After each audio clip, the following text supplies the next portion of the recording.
राधे राधे।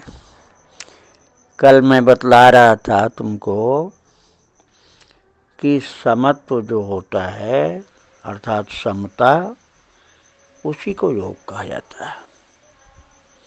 समता का तात्पर्य जो कर्म किया जाए उसके पूर्ण होने और न पूर्ण होने में समभाव रखने को समत्व कहा जाता है।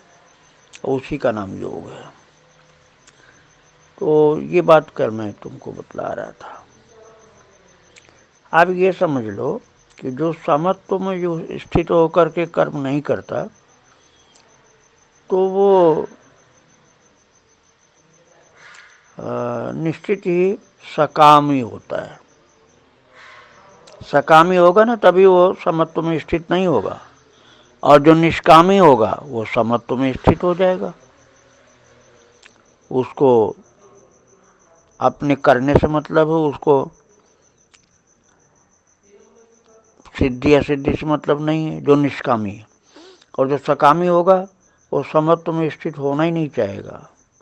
उसको तो फल की अभिलाषा का बड़ा कठोर हट होता है, इसलिए उसकी श्रेणी बहुत घटिया होती है। और जो समत्व में अर्थात समबुद्धि में स्थित होकर के कर्म को करता है वो बहुत ऊंची स्थिति का होता है। वो सकामी जो निम्न श्रेणी का होता है उसके जैसा ये नहीं होता है समत्व बुद्धि वाला। क्योंकि समबुद्धि वाला जो व्यक्ति होता है वो पाप और पुण्य दोनों इसी लोक में अर्थात इसी जन्म में त्याग देता है। समत्व बुद्धि योग में स्थित होने के बाद उसके पाप कर्म पुण्य कर्म अपने आप छूट जाते हैं, त्यागे चाहे मत त्यागे छूट जाते हैं वो।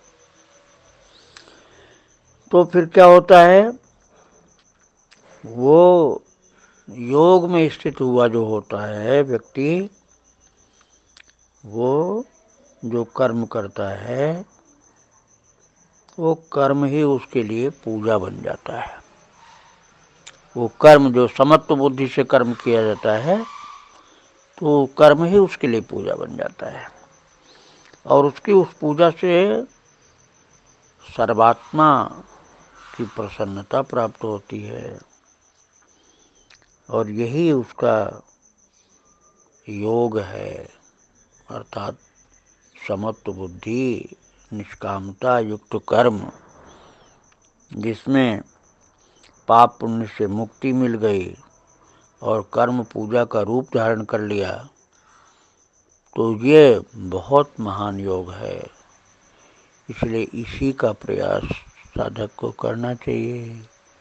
श्री राधे राधे।